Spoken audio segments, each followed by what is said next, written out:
akan mendengarkan satu lagu pujian yang akan diputarkan oleh Matthew, lalu kemudian Tante atau Ibu Yeni Pua akan membawakan doa buka untuk membuka acara ibadah kita saat ini. Silakan, Matthew.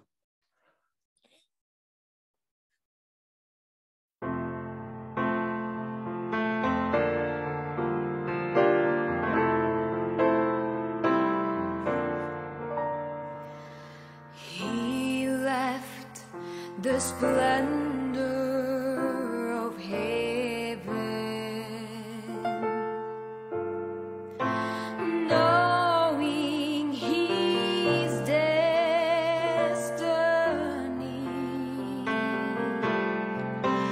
was the lonely hill of Golgotha,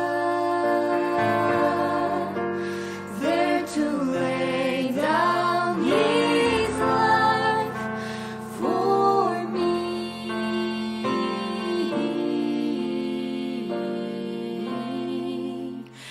If that isn't love,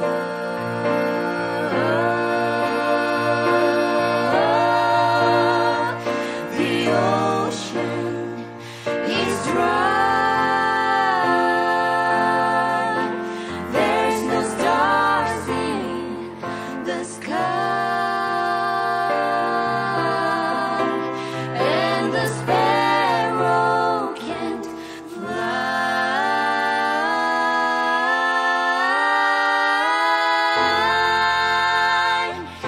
If that isn't love, then heaven's a myth. There's no feeling like these. If that isn't love, even in death he remembered the thief hanging by his side. He spoke of love and compassion, and he gave him paradise.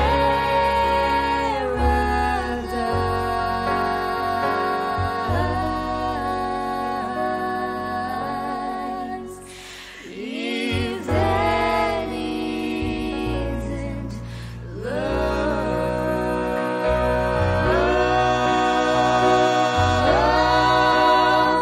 the ocean is dry. There's no stars in the sky, and the sparrow can't fly.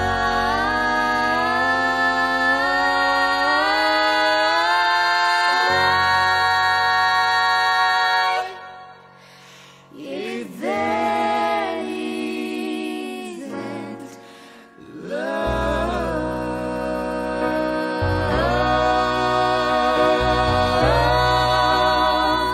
then heaven's a myth. There's no feeling like these.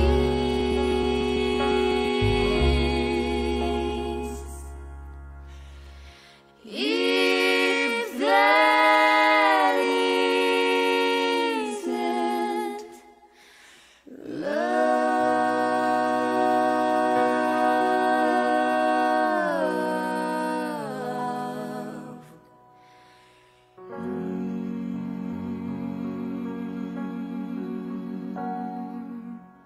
Amin.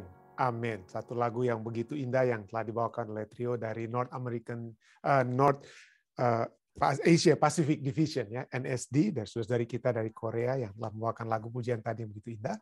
Baik, kita akan mengikuti doa buka yang akan dibawakan oleh Tante atau Ibu Yeni Pua. Silakan Tante. Kita berdoa. Tuhan Allah Bapa yang kekal, Bapa yang penuh cinta di sorga, puji dan syukur kami panjatkan kehadirat-Mu ya Tuhan, atas segala berkat dan pimpinan Tuhan pada kami hingga saat ini. Kami berkumpul di sini untuk membahas pelajaran sekolah Sabat, walaupun hanya melalui Zoom Tuhan.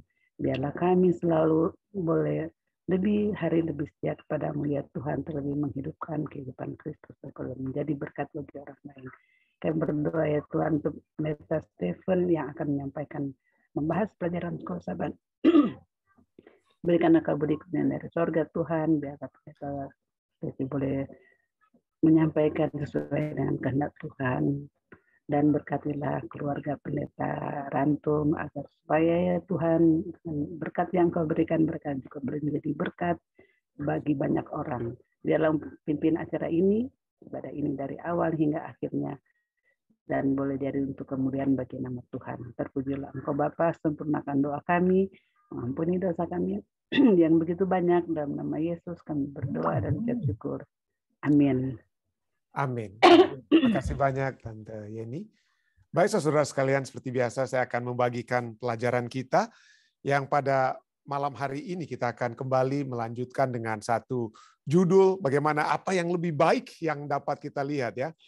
Apa yang lebih baik yang Tuhan kita dapat berikan. Dan pada malam hari ini kita membahas tentang perjanjian baru yang memiliki janji yang lebih mulia, lebih tinggi ya. Mungkin nanti kita lihat bahasa Alkitabnya, mungkin janji yang seperti kita lihat di ayat inti kita.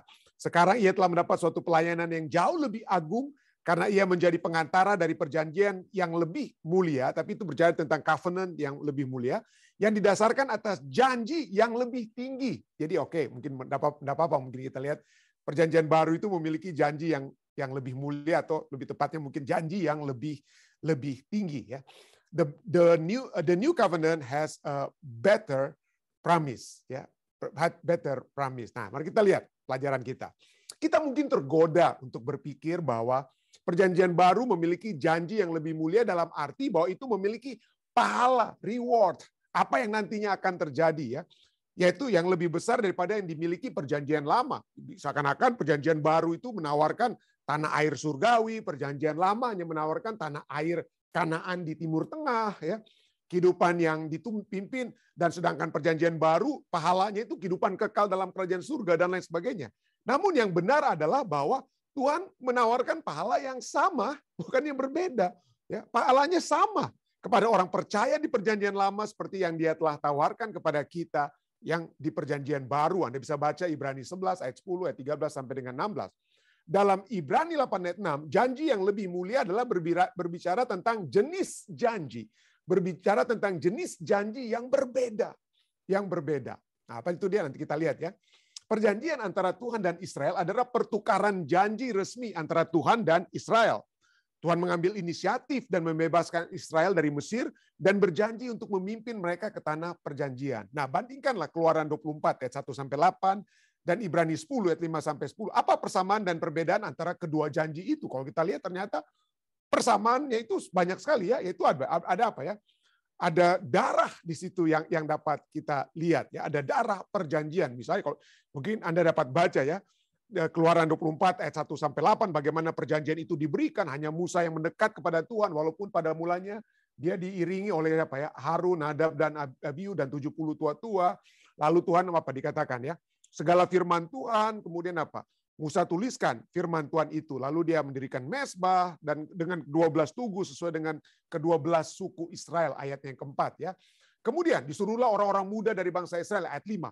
Maka mereka mempersembahkan korban bakaran dan menyembelih lembu-lembu jantan, korban keselamatan pada Tuhan. Sesudah itu, ayat 6, Musa mengambil sebagian darah itu lalu ditaruhnya ke dalam pasu, sebagian lagi darah-darah itu disiramkannya pada mezbah itu, diambilnyalah kitab perjanjian itu.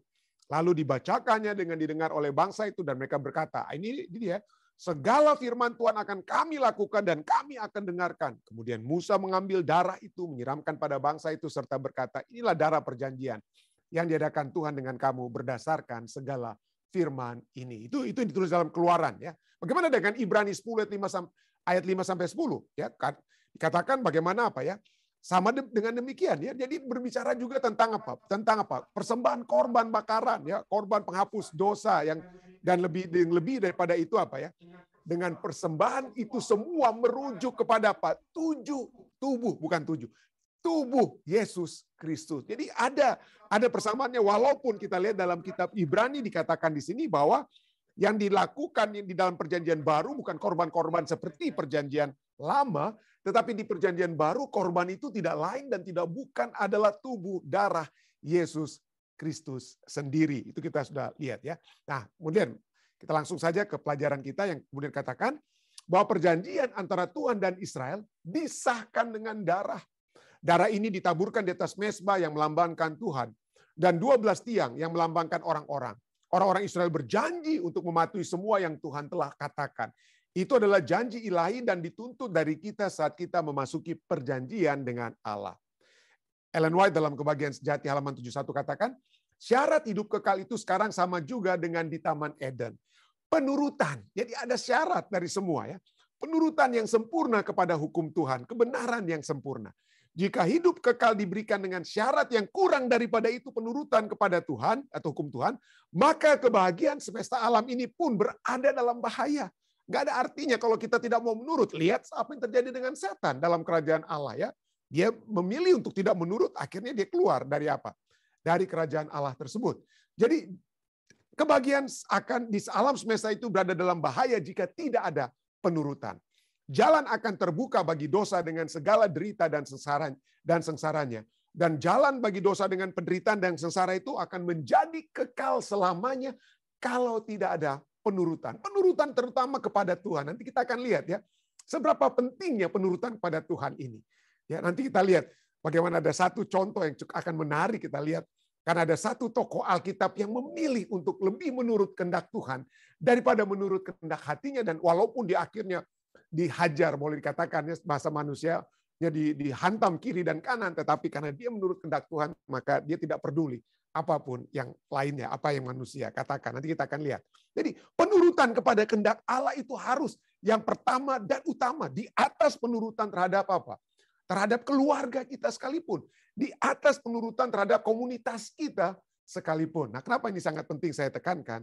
Karena selama 10 tahun di Ethiopia ya, cukup menarik yang kami alami di sana. Karena apa saja keputusan-keputusan di sekolah, saya menjadi dosen di sekolah, apa saja keputusan di sekolah atau di gereja sekalipun, kalau tua-tua suku di sekitar sekolah, pemimpin-pemimpin lah istilahnya, orang-orang yang dituakan atau kepala-kepala suku lah mungkin seperti begitu ya. Kalau mereka tidak setuju, maka terus terang saja ada hal-hal yang di gereja itu harus kita sesuaikan dengan apa yang dikehendaki oleh orang-orang pemimpin-pemimpin di kampung di sekitar sekolah. Jadi ramai sekali saudara ya. Kenapa? Karena memang kebudayaan tradisi di sana itu cukup sangat kuat. Padahal pemimpin-pemimpin kepala-kepala suku ini kadang-kadang itu mereka bukan orang-orang satu seiman dengan kita, tapi karena mereka sudah dianggap yang dituakan, yang dihormati, maka ya elder ya, disebut elders atau apa ya, tua-tua, maka mereka lah yang jadi utama. Tapi di sini Tuhan menghendaki kita mengutamakan Tuhan daripada diri kita, daripada pemimpin-pemimpin suku atau apapun lah, Tuhan yang lebih diutamakan ya. Nah, pelajaran kita kemudian kita sambung ya. Tuhan memenuhi tuntutan mutlak dari perjanjian baru bagi kita karena Dia memberikan anaknya sendiri untuk datang dan menjalani kehidupan yang sempurna sehingga janji-janji perjanjian dapat digenapi di dalam Dia dan kemudian ditawarkan kepada kita melalui iman kepada Yesus. Yesus taat kepada kehendak Bapanya. Dan itulah yang menyebabkan saudara dan saya dapat menerima janji-janji perjanjian yang hanya dapat kita terima melalui iman, ya, bukan perbuatan kita. Ya. Nah, ketaatan Yesus menjamin janji perjanjian. Ibrani 7 ayat 22. Itu menuntut agar Tuhan memberi dia berkat-berkat perjanjian yang kemudian diberikan kepada kita. Kalau Yesus tidak taat, kalau Yesus tidak menurut, ya, maka saudara dan saya tidak akan dapat menerima janji keselamatan yang Tuhan sudah janjikan. Sungguh mereka yang di dalam Kristus akan menikmati janji-janji itu bersamanya. Dan yang kedua, Tuhan memberi kita Roh Kudus untuk memberdayakan kita untuk memenuhi hukumnya. Betul, ada penurutan kepada kehendak Allah, ada penurutan kepada hukum Allah. Tapi itu bukan melalui kuat kuasa kita, bukan karena kita kuat, bukan. Bukan karena saya berpendidikan lebih tinggi dari Anda, makanya saya bisa mampu memenuhi hukum-hukum atau kehendak-kehendak Tuhan dalam kehidupan saya pribadi. Bukan karena saya lebih pintar, lebih berpendidikan, lebih ini dan itu. Bukan. Tapi karena kuasa Roh Kudus yang membuat kita semua dapat memenuhi kehendak, dapat taat, dapat menurut seperti Yesus, dan dapat terus berada di dalam jalan keselamatan tersebut. Pertanyaannya, Kristus telah dalam ketaatannya, Kristus telah memenuhi tuntutan perjanjian. Oleh karena itu, pemenuhan janji Tuhan pada kita tidak diragukan lagi. Karena Yesus, makanya tadi pelajaran kita berbicara tentang di dalam Yesus. Ada begitu banyak ayat-ayat Alkitab, saya tidak punya waktu saat ini terus terang untuk menunjukkan. Di dalam Yesus kita memiliki kemenangan, di dalam Yesus kita memiliki kehidupan kekal, di dalam Yesus segala sesuatu itu berbicara tentang di dalam Yesus. Ya. Oleh sebab itulah di dalam Yesus janji Tuhan, pelajaran kita katakan, janji Tuhan pada kita tidak diragukan lagi. Dan bagaimana hal ini, janji jaminan ini, membantu Anda memahami arti dari 2 Korintus 1 ayat 20 sampai dengan 22, nanti kita akan lihat ya. Nanti kita akan lihat ayatnya. Tapi ada hal-hal yang kita akan bahas lebih dahulu, tapi kita akan kembali ke 2 Korintus 1 ayat 20 sampai dengan 22. Dan harapan menakjubkan apa yang ditemukan di dalam ayat tersebut bagi kita. Nanti kita akan lihat ya. Tapi sekali lagi, janji Tuhan kepada saudara dan saya tidak diragukan. Kalau kita percaya bukan berarti kita harus begini dan itu, tapi kita percaya kepada Tuhan, ingin dekat dengan Tuhan dan dapat memohon pada tuntunan Tuhan menuntun kehidupan saya dalam proses penyucian, dalam proses untuk dapat disucikan sehingga disiapkan untuk dimuliakan nantinya menjelang kedatangan Yesus yang kedua kali. Maka jangan kita ragu. Jangan kita ragu, jaminan keselamatan itu sudah pasti, sudah kita miliki. Sudah kita miliki. Ya, kita lihat di sini ya, bahwa Yesus kita memiliki satu janji yang lebih mulia, janji yang lebih baik, lebih tinggi. Janji yang lebih tinggi. Nah, perjanjian lama dan perjanjian baru kita lihat memang ada perbedaannya ya. Perjanjian lama misalnya, kita melihat adanya Ka'bah dan bait suci yang adalah bayangan. Apalagi yang merupakan bayangan atau gambaran. Selain Ka'bah dan bait suci yang adalah bayangan atau gambaran. Keimamatan juga adalah bayangan. Kita sudah lihat waktu lalu ya. Ini cuma rangkuman atau ringkasan sedikit ya. Apalagi hewan korban itu adalah bayangan. Hewan korban itu hanyalah bayangan di perjanjian lama. Apalagi hari-hari raya yang dirayakan dalam perjanjian lama, Paskah misalnya, adalah bayangan. Adalah bayangan. Tapi bagaimana di perjanjian baru? Kita lihat yang nyata itu penuh di dalam Kristus. Yang nyata dari bayangan atau gambaran yang hanya digambarkan di perjanjian lama itu nyata dalam Kristus. Kristus adalah bait suci dan fokus daripada ibadah kita. Ibadah kita. Kristus adalah imam besar kekal yang kita miliki. Imam besar kekal yang kita miliki. Kita sudah bahas pelajaran sahabat tentang itu ya. Kristus adalah korban penebusan yang sempurna, bukan lagi bayangan. Dialah aslinya. Dia adalah aslinya. Dan Kristus adalah perayaan Paskah itu sendiri ya. Nah, kalau demikian tadi ya, walaupun ini hanya seperti gambaran, tapi gambaran itu, blueprint itu yang walaupun bukan asli, itu sudah apa ya? Itu sebenarnya sudah cukup baik ya. Artinya tanpa ada bayangan tentang Ka'bah suci, tanpa bayangan tentang keimamatan, korban, maka kita tidak akan mengerti pada saat itu dipenuhi dalam Yesus. Jadi untuk apa ya? Sebagai satu gambaran, satu bayangan itu sudah sangat sempurna. Perjanjian lama tersebut, saudara ya. Tapi itulah masalahnya dengan umat-umat Kristen saat ini. Mereka katakan, aduh perjanjian lama itu tidak berlaku lagi. Yaitu itu sudah kuno dan lain sebagainya. Jadi kita tidak memerlukan lagi perjanjian lama. Makanya banyak orang tidak lagi ingin membuka Alkitab perjanjian lama. Hanya fokus pada Alkitab perjanjian baru. Tapi kita tidak akan memahami apa yang terjadi di perjanjian baru kalau kita tidak melihat perjanjian lama. Kita tidak akan memahami apa yang tertulis dalam perjanjian baru kalau kita tidak mempelajari seperti apa yang Yesus katakan kepada murid-murid yang berjalan bersama dengan dia di Emmaus. Mereka bimbang kenapa Yesus harus mati di kayu salib dan lain sebagainya. Tapi apa yang Yesus pada saat Yesus bersama-sama dengan mereka dalam perjalanan menuju ke Emmaus, Yesus membuka kitab perjanjian lama. Mulai dari kitab Musa, kitab nabi-nabi. Dia buka semua untuk yang menunjukkan kepada dia dan mereka memperoleh kekuatan. Jadi Itu bisa bicara tentang Alkitab Perjanjian Lama, Perjanjian Baru. Demikian juga dengan perjanjian itu sendiri, ya, bukan hanya Alkitabnya, tapi sekarang kita berbicara dengan perjanjian. Tuhan membuat perjanjian dengan Musa misalnya, itu kan Musa, dia buat perjanjian, engkau adalah umat, katakan pada umat-umat ini, engkau adalah umatku, aku adalah Allahmu, aku telah membebaskan engkau keluar dari Mesir. Inilah perjanjianku yang aku berikan kepadamu. Aku akan menjadi Allahmu, kamulah bangsa yang imamat, yang rajani, dan seterusnya. Kita sudah lihat itu perjanjian yang dibuat. Sudah dibuat kepada Adam, sudah dibuat kepada Abraham, dan diperbaharui dengan kepada siapa? Kepada Musa. Nah, apa masalahnya dengan perjanjian lama tersebut? Apa masalah dengan perjanjian lama? Nggak ada masalahnya, ya. Yang masalahnya seperti Ibrani 8 ayat 8-9 katakan apa, ya? Sebab ia menegur mereka ketika ia berkata, sesungguhnya akan datang waktunya, demikianlah firman Tuhan, aku akan mengadakan perjanjian baru.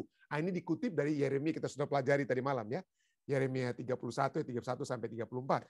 Aku akan mengadakan perjanjian baru dengan kaum Israel dan dengan kaum Yehuda, bukan seperti perjanjian yang telah kuadakan dengan nenek moyang mereka pada waktu aku memegang tangan mereka untuk membawa mereka keluar dari tanah Mesir. Ya, itu perjanjian yang dia buat, ya, dengan apa? Nenek moyang mereka, ya. Itu dia buat. Sebab apa dikatakan? Yeremia kata, yang di dalam kitab Yeremia katakan, dan juga Ibrani katakan, sebab mereka tidak setia kepada perjanjianku dan aku menolak mereka. Demikianlah firman Tuhan. Jadi dengan kata lain, masalah dengan perjanjian lama bukan perjanjian Allah yang buruk. Bukan perjanjian Allah itu sudah buruk dan apa? Sudah usang, sudah kuno, nggak perlu lagi. Tetapi masalahnya bukan perjanjian yang buruk, tetapi hati umat Allah yang busuk. Itu masalahnya. Masalahnya bukan di perjanjiannya itu. Perjanjiannya sama, benar semua. Ada firman Tuhan yang harus dituruti. Tapi inilah, manusia di zaman Yeremia dan di zaman Yesus menurut hanya segi lahiriah, hanya dari luarnya saja. Bukan sesuatu yang dari dalam. Bukan sesuatu yang dari dalam. Itulah sebabnya pada saat di dalam kitab Ibrani dikatakan masalah dengan mereka, masalahnya bukan perjanjian yang buruk, tetapi hati. Hati yang keras atau hati yang busuk. Berulang-ulang Ibrani 3:8, jangan keraskan hatimu. Ibrani 3:15, pada hari ini jangan keraskan hatimu. Ibrani 3:19, mereka apa? Mereka masuk ke dalam ketidakpercayaan. Mereka tidak percaya. Kerasnya hati karena mereka tidak percaya. Ibrani 4:7 berbicara kembali tentang apa? Mereka umat-umat Tuhan yang apa? Mengeraskan hati mereka. Jadi masalah dengan perjanjian, the covenant di perjanjian lama, itu bukan karena perjanjiannya itu ada defeknya. Wah, harus kita kembalikan seperti kita beli baju atau apa barang di toko di Amerika ini gampang, ya, beli bisa dikembalikan. Wah, ini ada masalahnya, ada defeknya, udah ganti yang baru, yang lainnya. Nah, kita gampang seperti itu main tukar-tukar barang di Amerika begitu, ya. Tapi masalahnya bukan di barang tersebut, bukan. Kitanya yang bengkok hati kita, seperti ayat-ayat ini katakan. Masalahnya bukan di perjanjian, tapi kebengkokan hati kita. Ada yang katakan, oh itu pendeta kan perjanjian lama itu nggak ada kasih Allah. Itu kasih itu kan perjanjian baru. Makanya itu masalahnya dengan perjanjian lama, karena kasih itu baru muncul di perjanjian baru. Nggak ada itu di perjanjian lama. Perjanjian lama itu adanya hukum-hukum upacara, hukum-hukum ini. Itulah the code of covenant perjanjian lama. Upacara-upacara, perayaan-perayaan itu kan udah dipalangkan Yesus semua. Betul, Yesus sudah palangkan karena mereka hanya bayangan dari apa yang baru. Tetapi masalah di perjanjian lama, di perjanjian itu sendiri, perjanjian lama itu bukan karena tidak ada kasih, saudara. Mungkin Anda harus membaca Alkitab, mungkin kita harus lebih mendalami Alkitab untuk melihat bahwa komponen, elemen, kasih itu ya bukan hanya di perjanjian baru. Bukan hanya diucapkan Yesus, tapi Allah sendiri di perjanjian lama sudah berbicara tentang kasih-Nya yang begitu besar. Jadi bukan hanya Yohanes 3:16, karena begitu besar kasih Allah kan di dunia ini, Dia mengaruniakan anak tunggal. Bukan hanya berbicara kasih itu di kitab perjanjian baru, saudara. Salah kaprah kita ya kalau kita hanya pikir seperti itu. Kenapa? Karena perjanjian lama itu adalah perjanjian lama juga adalah perjanjian yang baik dari Allah yang baik. Allah yang sama. Allah yang sama, bukan Allah yang berbeda antara Allah perjanjian lama, Allah perjanjian baru. Banyak teolog-teolog Kristen, umat Kristen berpikir, wah itu Allah perjanjian lama itu Allah yang keras. Allah perjanjian baru itulah Allah kasih. Siapa bilang Allah perjanjian lama tidak ada kasihnya? Kalau kita lihat ada pengampunan dan kesabaran ilahi di perjanjian lama. Di perjanjian lama ada. Keluaran 34 ayat 6 sampai 7 katakan apa? Berjalanlah Tuhan lewat dari depan Musa dan berseru, Tuhan, Tuhan Allah penyayang dan pengasih, panjang sabar, berlimpah kasihnya dan setianya, yang meneguhkan kasih setianya kepada beribu-ribu orang, yang mengampuni kesalahan, pelanggaran dan apa? Dosa. Coba Anda hitung berapa banyak kata pengampunan, kata kesabaran, kasih ini muncul berapa kali nih? Pengasih, kasihnya, kasih setianya 3 kali muncul. Jadi perjanjian lama itu ada pengampunan dan kesabaran ilahi di situ. Ada apa lagi? Ada panggilan untuk beriman. Bukan hanya berbicara tentang upacara-upacara. Betul, upacara itu perlu, tetapi harus hati terlebih dahulu yang apa ya? Yang dibereskan dengan Tuhan, bukan seperti di zaman Yesus, hatinya masih bengkok, tapi yang penting saya bayar dengan membawa korban ya oke-oke saja. Enggak. Tuhan nggak mau lihat korban Anda, Tuhan mau lihat hati kita. Dan di perjanjian lama sekalipun berbicara tentang iman yang timbul dari dalam hati. Bilangan 14 ayat 11 katakan Tuhan berfirman kepada Musa, berapa lama lagi bangsa ini menista aku? Dan berapa lama lagi mereka tidak mau percaya kepadaku, beriman kepadaku? Sekalipun sudah ada segala tanda mujizat yang kulakukan di tengah-tengah mereka. Jadi kita lihat ada unsur, ada elemen iman di perjanjian lama. Bukan hanya itu milik perjanjian baru. Dan yang terakhir, yang berhubungan dengan yang poin pertama, ada janji kasih Allah di situ. Ada janji. Keluaran 34 kita sudah baca ayat yang 6 ya, dan 7 di atas, tapi di bawah juga sama ya. Keluaran 34:7 yang meneguhkan kasih setianya kepada beribu-ribu orang. Jadi ada kasih Allah. Jadi ada ya. Nah, itulah sebabnya pelajaran kita katakan sebenarnya tidak ada banyak bedanya antara perjanjian lama dan perjanjian baru. Yang masalahnya di perjanjian lama itu orangnya bengkok hatinya. Orangnya bengkok hati. Tetapi apa bedanya? Kenapa kalau demikian pendeta, kenapa ayat ini Ibrani 8 ayat 6 berbicara tentang janji yang lebih tinggi, janji yang lebih mulia, seperti judul pelajaran sekolah sahabat kita malam hari ini. Kenapa? Kalau janjinya sama, kenapa yang satu seakan-akan dikatakan lebih mulia, karena yang sebelahnya pasti kurang mulianya, mungkin begitu ya. Kenapa? Apa yang dimaksudkan dengan lebih mulia itu? Nah, Ibrani 8 ayat 6 katakan, tetapi sekarang ia telah mendapat suatu pelayanan yang jauh lebih agung, karena ia menjadi pengantara dari perjanjian yang lebih mulia, yang didasarkan atas janji yang lebih tinggi. Janji yang lebih tinggi. Bahasa Inggrisnya better promises. Ya. New King James Version katakan apa? Better promises. Apa artinya lebih tinggi? Apakah itu berarti yang satu lebih rendah, yang satu lebih tinggi, yang satu lebih baik daripada yang satu tidak terlalu baik? Apa kira-kira begitu? Nah, untuk memahaminya, mungkin kita harus melihat bagaimana ini kata atau bahasa aslinya pada saat apa yang ada dalam benak Rasul Paulus saat dia menulis tentang janji yang lebih tinggi. Ya, apa yang dimaksudkan janji yang lebih tinggi itu adalah dari bahasa dua kata Yunani ya.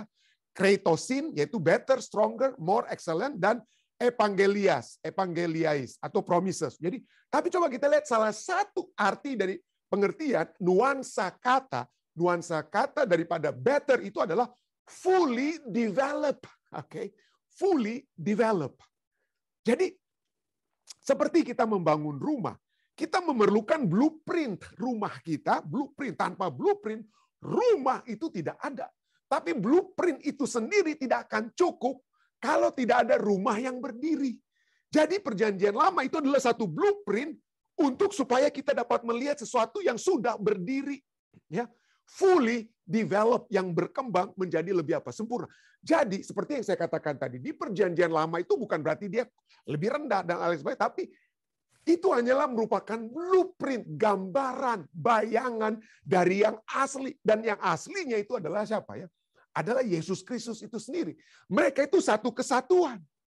Tanpa ada perjanjian lama, tidak ada perjanjian baru. Perjanjian baru tidak akan muncul kalau tidak ada perjanjian lama. Seperti rumah Anda tidak ada Anda bisa bangun kalau Anda tidak punya blueprint. Atau blueprint, gambaran denah rumah dan lain sebagainya, tidak ada artinya kalau tidak ada rumah yang dibangun. Jadi itulah yang sehingga harus kita melihat bahwa perjanjian itu di perjanjian baru itu menjadi fully developed, ya itulah yang menjadi janji yang lebih tinggi, better apa ya? Menjadi better promises tersebut ya, menjadi better promises tersebut ya. Inilah yang tadi kita sudah lihat ya, itulah. Dan apalagi kita bisa lihat kenapa dia menjadi fully developed. Kenapa? Karena yang pertama kita dapat lihat bahwa janji ini menjadi fully developed karena Yesus sudah muncul, Yesus sudah datang, Yesus sudah menunjukkan kehidupannya yang taat kepada Bapa. Sehingga apa yang terjadi? Dia menjadi satu jaminan. Oke? Orang mungkin pada saat di perjanjian lama hanya melihat darah, kalau kita potong itu korban hewan ya. Kita melihat, tapi kita tidak melihat secara langsung. Kita hanya melihat hewan. Tapi pada saat kita melihat, wow, anak Allah yang tercurah darahnya, apalagi yang mau kita lihat selain satu keyakinan, kepastian, keselamatan karena anak Allah yang sudah menjadi jaminan. Demikianlah Ibrani 7:20 katakan apa? Demikian pula Yesus adalah jaminan dari suatu perjanjian yang lebih kuat. Kenapa? Karena yang kita lihat bukan lagi korban hewan, yang kita lihat bukan lagi apa yang sudah biasa kita lihat, tapi yang sesuatu yang sangat istimewa. Bukan lagi hewan, tetapi tubuh anak Allah. Dialah jaminan dari suatu perjanjian. Ibrani 7:22 katakan apa? Perjanjian yang lebih kuat. Perjanjian yang lebih kuat. Dan itulah kita lihat. Jaminan Yesus itu merupakan jaminan yang pasti. Jaminan yang pasti. Kenapa? 2 Korintus 1:22-22 katakan, sebab Kristus adalah ya bagi semua janji. Tidak ada tidaknya. Tidak ada tidaknya Yesus. Yesus adalah ya bagi semua janji Allah. Itulah sebabnya oleh Dia kita mengatakan amin untuk memuliakan Allah. Amin artinya apa? It is true. Betul sekali. Amin. Ya, untuk memuliakan Allah. Sebab Dia yang telah meneguhkan kami bersama-sama dengan kamu dalam Kristus adalah Allah yang telah mengurapi, memeteraikan tanda miliknya atas kita, dan yang memberikan Roh Kudus di dalam hati kita sebagai jaminan dari semua yang telah disediakan untuk kita. Waduh, kalau saya mau buat khotbah, ada 3 khotbah kita bisa munculkan sini. Bagaimana saudara diurapi? Apa artinya saudara diurapi? Memang sudah disatukan. Ya, pengurapan dalam pernikahan yang kudus, artinya kita sudah disatukan dengan Kristus. Tidak bisa lagi dipisahkan kecuali maut. Ya, maut itu dalam arti ya kalau kita sendiri mau tidak mau apa, kita menceraikan Yesus ya baru dapat kita maut ya. Tapi kalau kita tetap mau bergantung dengan Yesus, mau tetap setia dengan Yesus, maka tidak ada yang dapat memisahkan keselamatan saya karena Yesus sudah apa? Mengurapi kita. Apalagi memeteraikan. Kata memeteraikan artinya apa? Kalau dimeteraikan artinya sah.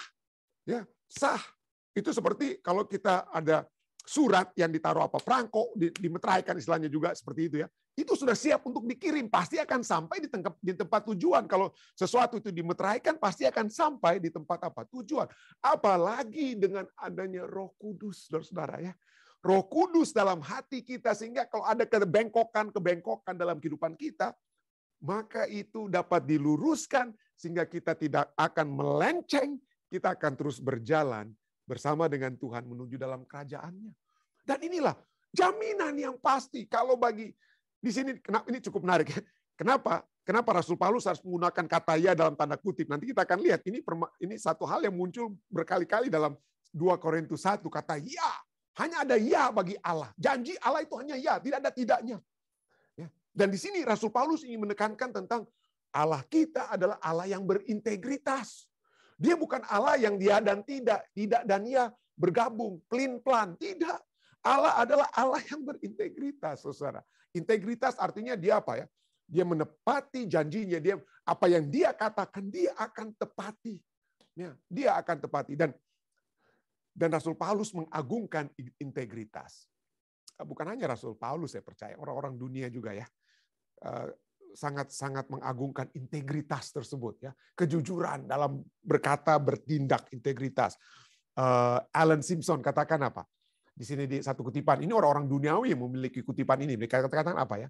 If you have integrity, jika Anda memiliki integritas, tidak ada lagi hal yang lain yang penting.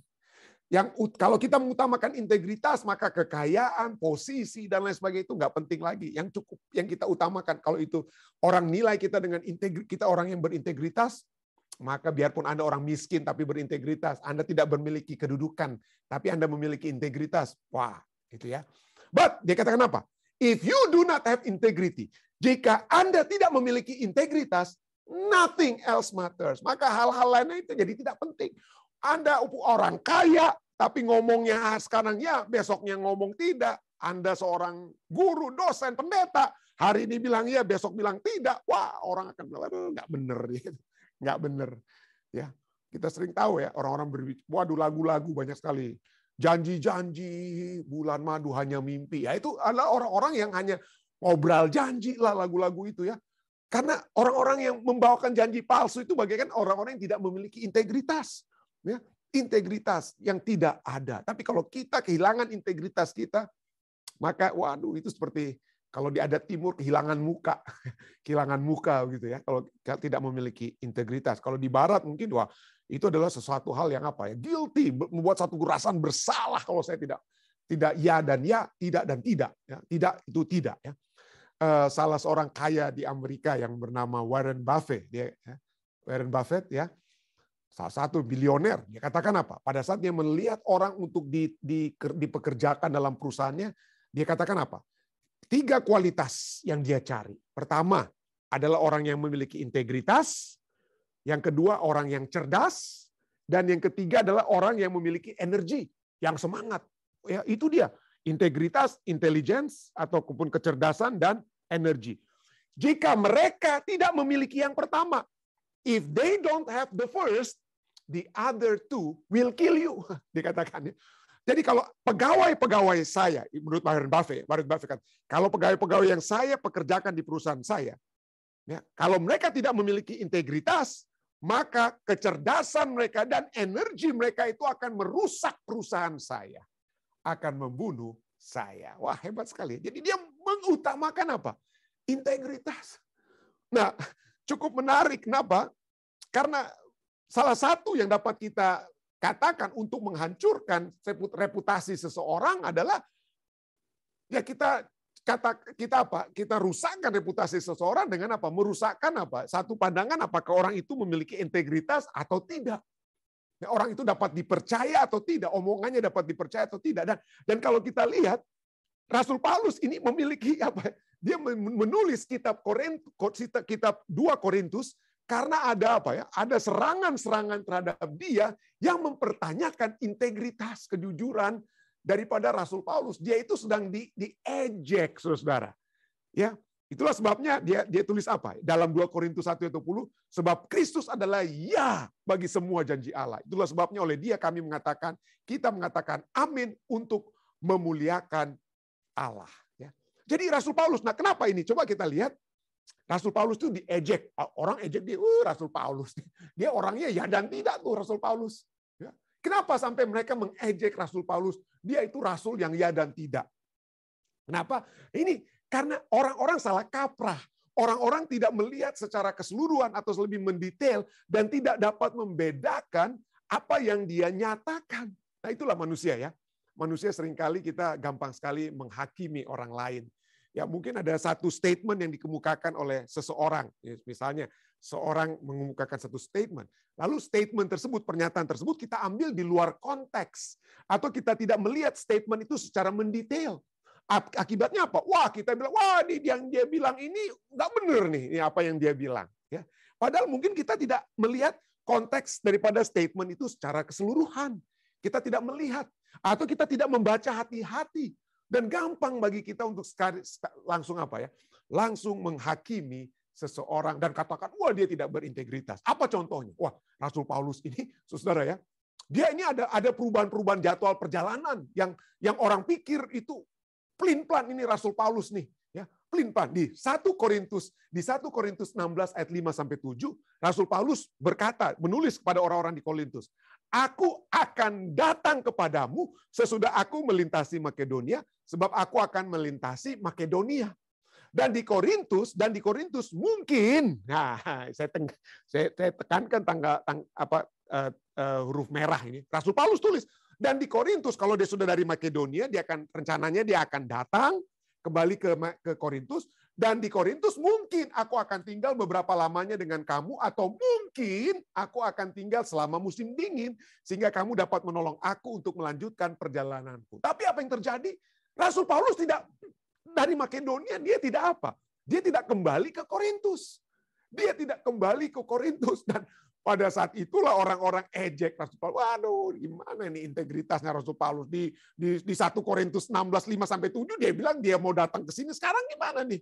Omongannya nggak bisa dipercaya dia. Omongannya nggak bisa dipercaya. Ya.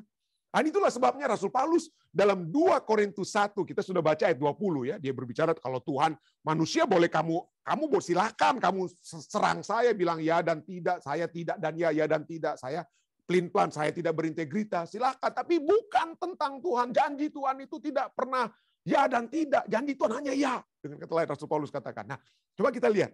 Di 2 Korintus 1 ayat 16-17 sebelum dia berbicara tentang janji Tuhan, dia bukan membela diri, dia coba menjelaskan apa yang dia katakan ya. Dia katakan ini ya. Anda bisa baca dari ayat 15. Anda menarik sekali kalau Anda baca bagaimana serangan kepada dia sampai dia harus bilang ya dan tidak dan ya itu ya. Permainan katanya, bukan permainan kata, penulisan kata-kata itu ya. Kenapa? Ini dia coba jelaskan. Kenapa ya? Dia coba jelaskan. Atau dia coba untuk tuliskan tentang ya dan tidaknya dia untuk datang ke Korintus. 2 Korintus 1 ayat 16-17. Kemudian aku mau meneruskan perjalananku ke Makedonia, lalu dari Makedonia kembali lagi kepadamu, supaya kamu menolong aku dalam perjalananku ke Yudea. Dia mengulangi apa yang dia tulis dari 1 Korintus 16 ayat 5 dan 7. Ayat 17. Jadi, adakah aku bertindak serampangan dalam merencanakan hal ini? Atau tidakkah aku membuat rencanaku itu menurut keinginanku sendiri, sehingga padaku serentak terdapat ya dan tidak?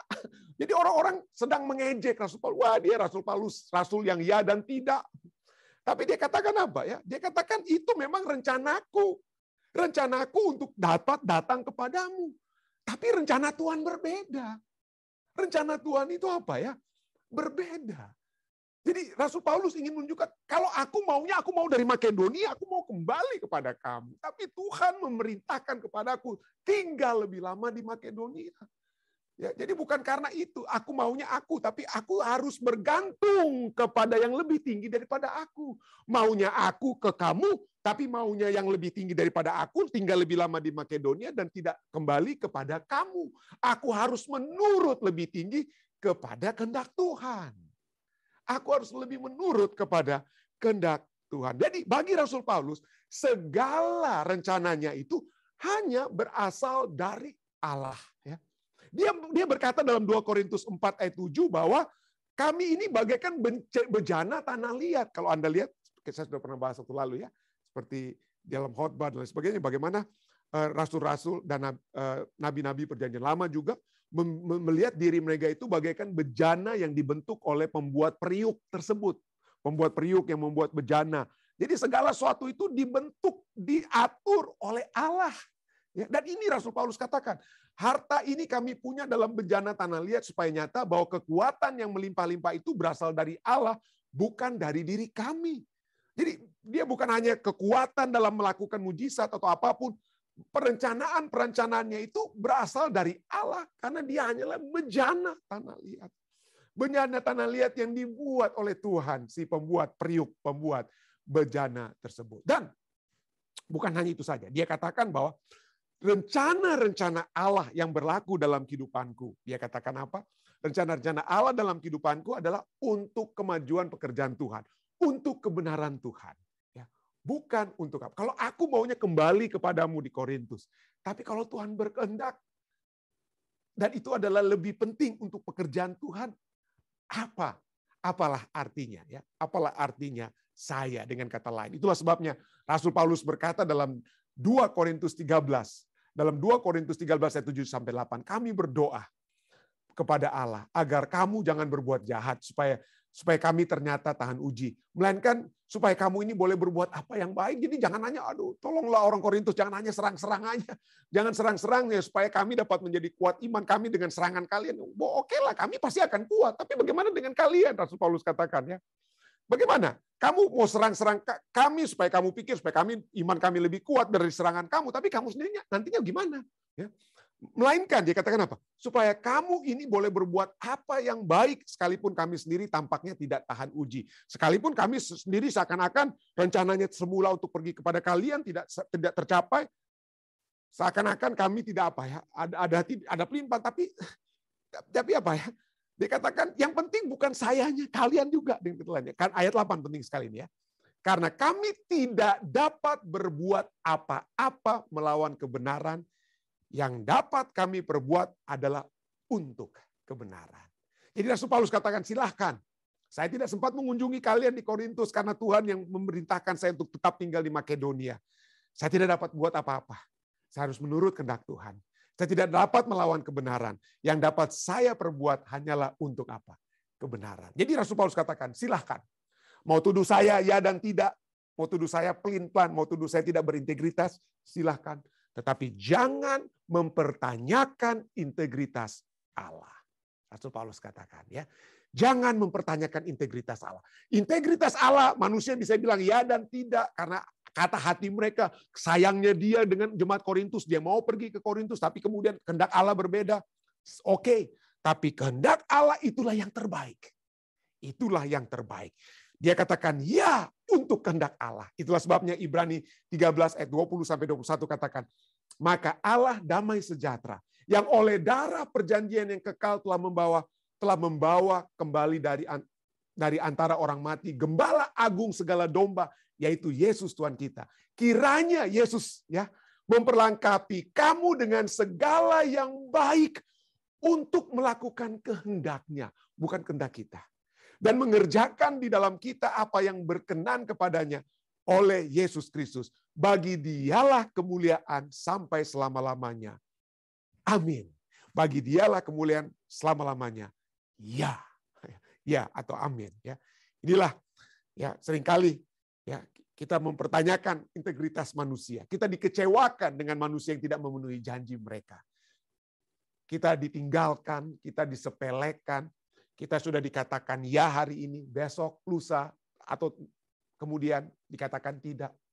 Tapi untuk keselamatan kita, Allah kita tidak pernah katakan tidak. Allah kita katakan ya. Karena Yesus yang telah menjamin ya tersebut. Sehingga saudara dan saya dapat mengaminkan untuk kemuliaan Allah. Saya bawa ini dalam nama Yesus. Amin. Baik saudara sekalian, terima kasih. Masih bersama-sama dengan kami. Mungkin ada tambahan sehubungan dengan integritas atau satu perjanjian yang lebih tinggi, yang pasti ini ya. Oleh sebab Yesus yang melakukannya dan mengusahakannya. Agar supaya saudara dan saya tetap berada dalam jalur keselamatan tersebut. Silakan, Papi Mami, Om Rain. Ada kira-kira tambahan? Tidak ada? Om Rain, silakan Om Rain.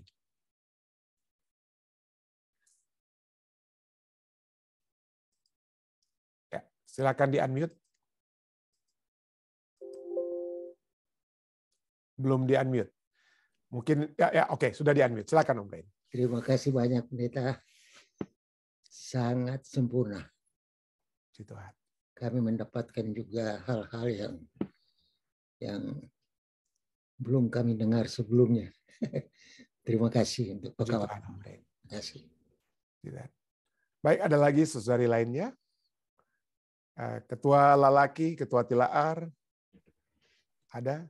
Jika tidak ada, saya tidak lihat tangan-tangan lain untuk bertanya. What about from live stream, Matthew? Do you have any question from live stream? From the live stream, there's a question from Didi Zebedius. Okay. The question is, sampai kapan janji itu berlaku dan apakah janji itu ada syarat? Ya, sampai kapan janji itu berlaku? Janji itu berlaku sampai saudara dan saya kita semua dapat masuk ke dalam kerajaan surga. Ya, janji untuk dapat membawa kita semua ke dalam keselamatan. Dan syaratnya apa? Ada syarat? Ya, kita menerima janji tersebut. Ya, kita menerima janji tersebut dan terus-menerus berpegang. Jadi kita dapat seperti dalam pernikahan, kita masuk ke dalam satu janji pernikahan.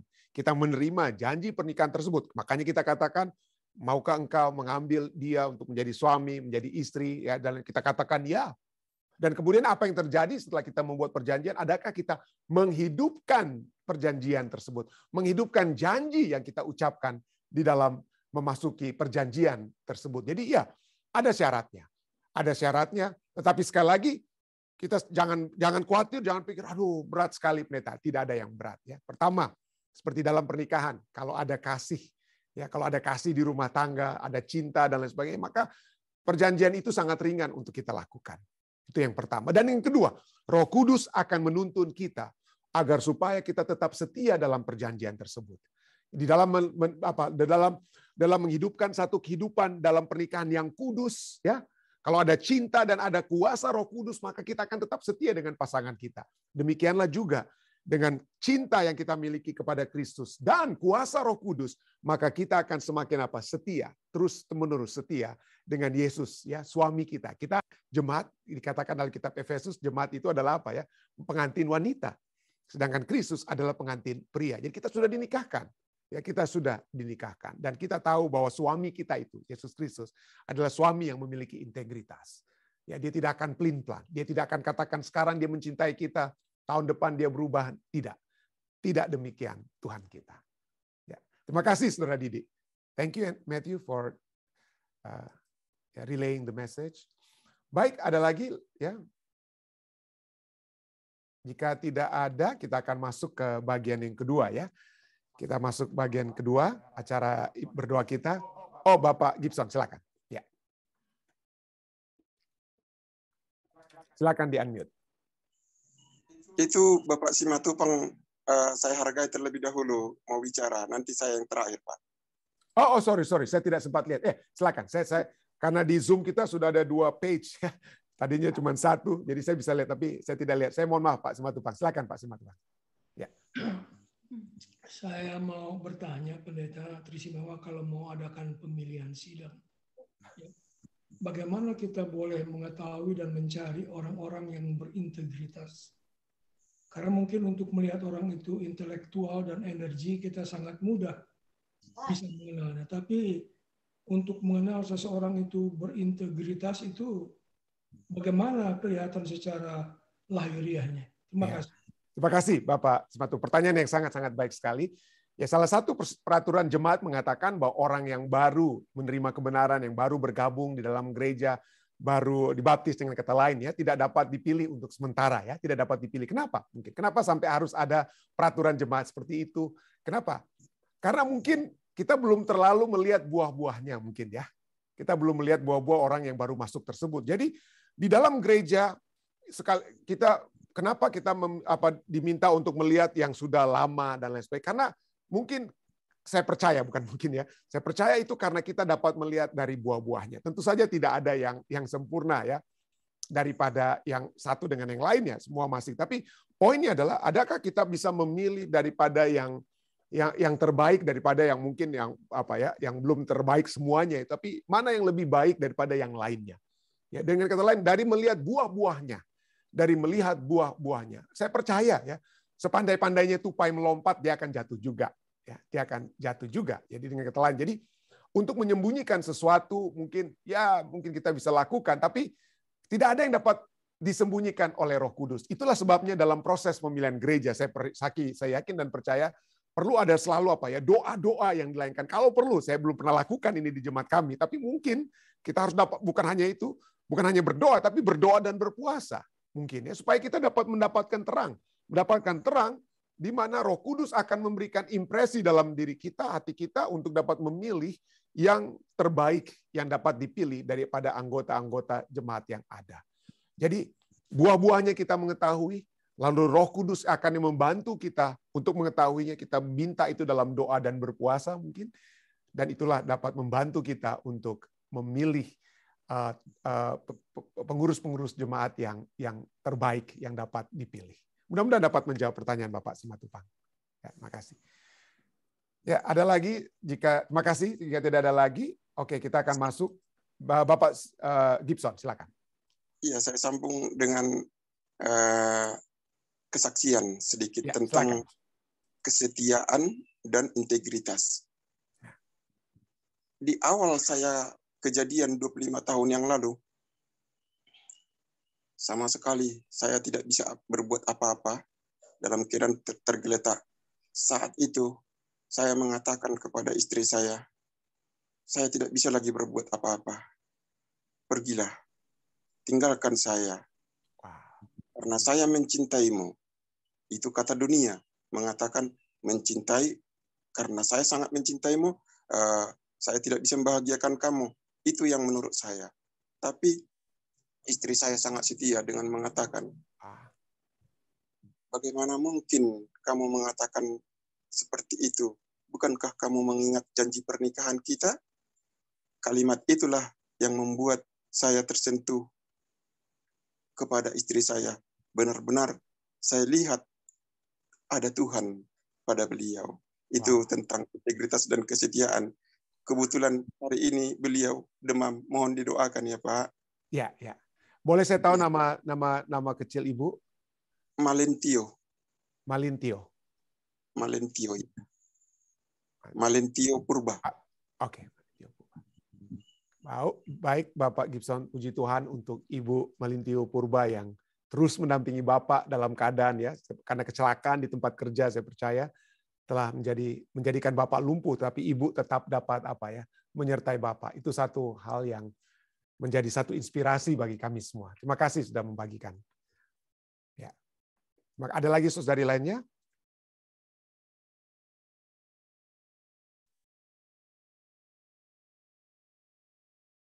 Oke.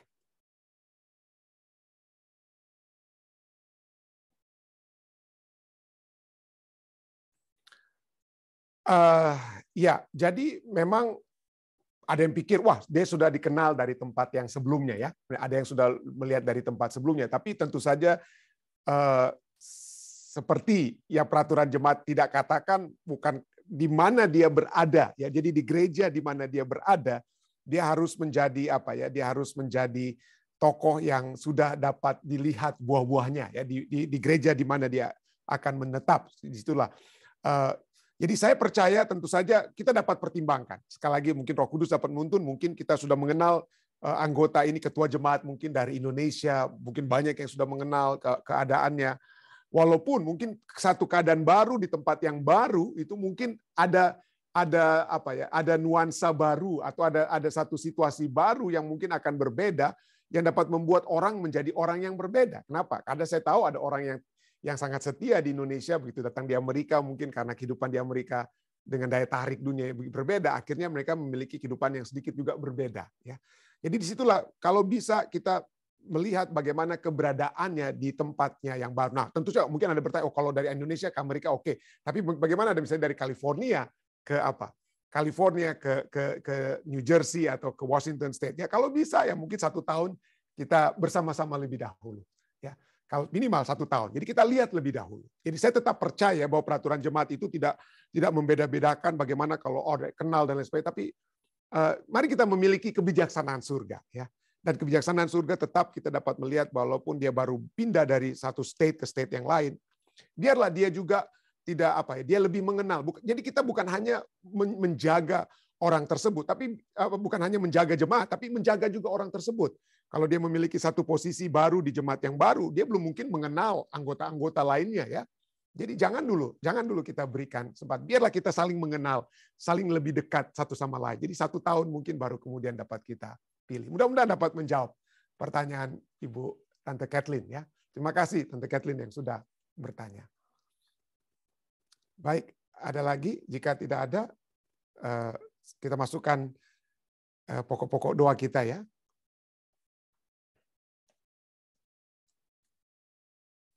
Ada lagi saudara yang lainnya? Dari Zoom, selain kita doakan Ibu Malintio ya, Malintio Purba. Ya. Jika tidak ada, oke, Matthew, maybe from live streams, please go ahead.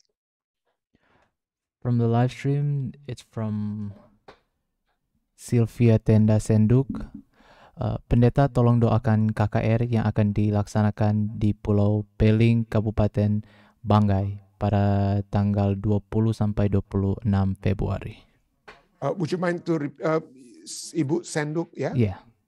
Sylvia Tenda Senduk. Oke. KKR in Pulau Peling, Kabupaten Banggai. Peling ya, Pulau Peling. Oke. Thank you. What else? There's 2 silent prayers. First one from Ike Lintang and the second one from Omi Asa. Oke. Oke. Jika tidak ada lagi, ya kita ada juga doa-doa dari yang Baik, jika tidak ada lagi, mari kita bersatu dalam doa. Bapa yang menukasi dalam takhta kerajaan surga, kami bersyukur karena pada malam hari ini waktu New Jersey kami dapat datang kepadamu memuji dan membesarkan nama-Mu Tuhan untuk kasih setia-Mu yang telah nyata, yang telah kami lihat dari waktu ke waktu. Satu hubungan yang lebih dekat yang dapat kami miliki bersama-sama dengan Engkau telah membawa satu kehidupan yang lebih baik dari kami semua yang selalu mendengarkan kehendak-Mu, selalu berdoa agar kekuatan Roh Kudus mengiringi kami untuk dapat melakukan firman-Mu di dalam kehidupan kami. Kami berterima kasih Tuhan, karena Engkau yang selalu dekat dengan kami melalui firman-Mu. Kami ingin bersyukur atas begitu banyak hal. Kami ingin bersyukur atas janji-janji-Mu yang pasti. Kami bersyukur atas jaminan keselamatan yang Engkau sudah berikan kepada kami, karena Engkau adalah korban keselamatan yang sempurna. Dan dalam ketaatan-Mu itu Tuhan, maka jaminan keselamatan itu telah menjadi bagian kami. Biarlah kami terus-menerus berada dalam jalan atau jalur keselamatan ini, Tuhan. Dan jika kami jatuh, angkatlah kami, Tuhan. Bawalah kami untuk selalu berjalan bersama-sama dengan Engkau. Pada saat ini kami ingin memuji dan membesarkan nama-Mu atas satu hari yang cukup bersejarah bagi umat-umat Tuhan di Jemaat Fisdak. Karena pada saat ini kami dapat memiliki satu gereja yang Tuhan telah berikan kepada kami. Walaupun itu mungkin dari sudut pandang manusia, ataupun keberadaan kami mungkin gereja yang kecil, tetapi kami dapat gunakan. Tidak ada yang kecil di hadapan-Mu, Tuhan. Engkau dapat menggunakan yang terkecil sekalipun untuk dapat melakukan hal yang terbesar. Oleh sebab kebesaran itu hanyalah berasal dari-Mu. Hanya kebesaran Roh Kudus, kebesaran Allah yang besar yang dapat membawa kami, umat-umat yang sedikit sekalipun, yang dianggap kecil sekalipun, dapat melakukan yang terbaik. Oleh sebab Engkau yang menggunakan kami. Engkau yang menggunakan siapa saja yang siap untuk digunakan oleh-Mu, Tuhan. Tolonglah Jemaat Fisdak, sehingga dengan gereja yang telah dibeli, kami dapat menggunakannya hanya untuk memuji dan membesarkan nama-Mu. Hanya untuk dapat membawa kami semua lebih dekat ke hadirat-Mu. Membawa kami untuk lebih berusaha membawakan kabaran-kabaran-Mu itu kepada siapa saja yang dapat menerima, tetangga-tetangga di sekitar gereja, dan siapa saja yang dapat masuk ke dalam tempat ibadah tersebut. Dan biarlah Tuhan, kami dapat khususkan tempat tersebut. Biarlah hanya Engkau sajalah yang terlihat dari setiap orang yang dapat masuk ke dalam gereja tersebut. Terima kasih untuk gereja yang Tuhan sudah anugerahkan kepada kami di Jemaat Fisdak. Pada saat ini Tuhan, kami juga datang untuk terus membawa permohonan-permohonan doa kami. Kami bersama-sama dengan Ibu Heni, kami ingin berdoa bagi nama-nama anggota-anggota keluarga, sahabat-sahabat Ibu Heni yang dia ingin kami terus doakan. Saudara Jili Rawung dan anggota keluarganya, Saudari Saragi juga Tuhan yang juga sudah mohon untuk dibawakan. Kami terus berdoa untuk mereka. Saudara Stanley Rawung, kami terus berdoa juga bagi Ibu Ade Christine Mondigir, Tuhan, kiranya Tuhan akan selalu menjaga mereka. Dan biarlah juga Saudari Mona Lisa yang kami ingin selalu bawakan dalam doa. Tuhan akan selalu menjamah kehidupannya.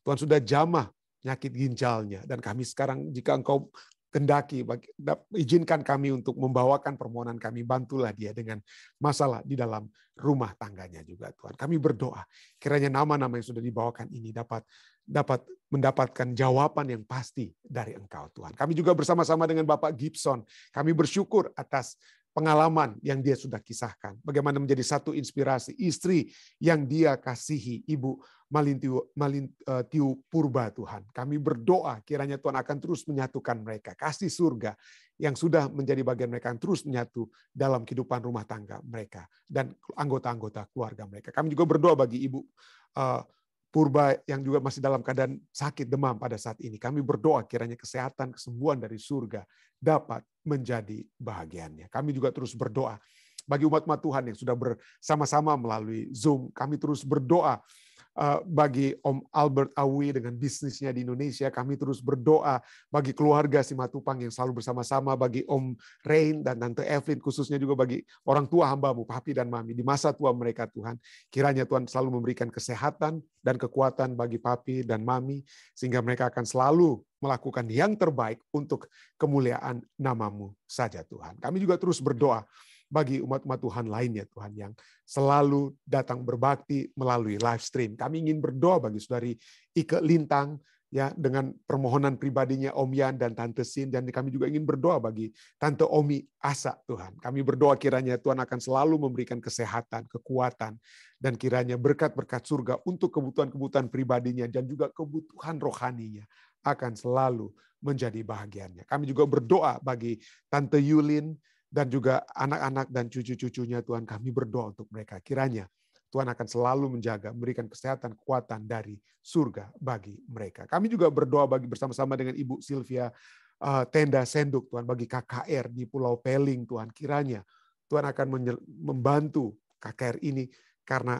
ini adalah satu perintah yang Tuhan Engkau sudah berikan kepada kami. Menjadikan segala bangsa, dimanapun saja umat-umat-Mu berada, dapat membawakan kabar kesukaan ini, sehingga jiwa-jiwa itu dapat dibawa ke dalam kerajaan-Mu. Berkatilah KKR ini Tuhan, biarlah ini dapat menjadi satu hal yang membawa umat-umat Tuhan dapat masuk ke dalam kandang yang Tuhan telah bukakan untuk mereka. Kami terus berdoa juga bagi umat-umat Tuhan lainnya, seperti Ibu Shana Laloan. Kami berdoa kiranya Tuhan akan membantu pengurusan visa nantinya yang dia akan usahakan. Kiranya dia dapat bertemu kembali dengan Jane dan dapat membantu Jane dalam proses kesembuhan, pengobatan, dan hal-hal lainnya. Sehingga kekuatan surga itu terus-menerus dapat menjadi bagian Jane. Kami juga terus berdoa bagi Tante Sinche Pua. Kami terus berdoa bagi Ibu Pendeta Alo. Kiranya Tuhan akan selalu menguatkan mereka, meneguhkan hati mereka. Tuhan tidak tinggalkan mereka. Mereka akan selalu bersama-sama dengan Tuhan. Kami juga berdoa bagi Ibu Tine Pua, Tuhan, dengan pergumulan-pergumulan yang dia miliki. Tuhan, sertailah dia selalu. Kami terus juga mendoakan Tante Vin Sasela di Sukorejo. Tuhan, sertailah dia.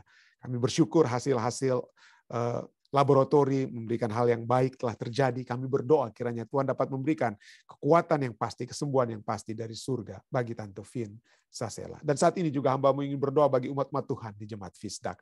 Hamba-Mu ingin berdoa bagi Evi Tumanung dan Angel Marero, Tuhan, pasangan suami istri ini, Tuhan, kuatkanlah mereka selalu dalam segala kehidupan mereka, segala pekerjaan yang mereka lakukan, usaha-usaha yang mereka lakukan.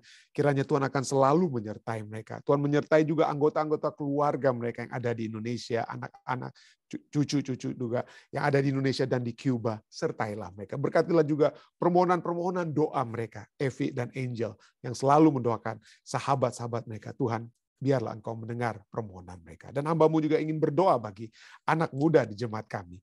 Hamba-Mu ingin berdoa secara khusus bagi Julifer Lalaki, Tuhan.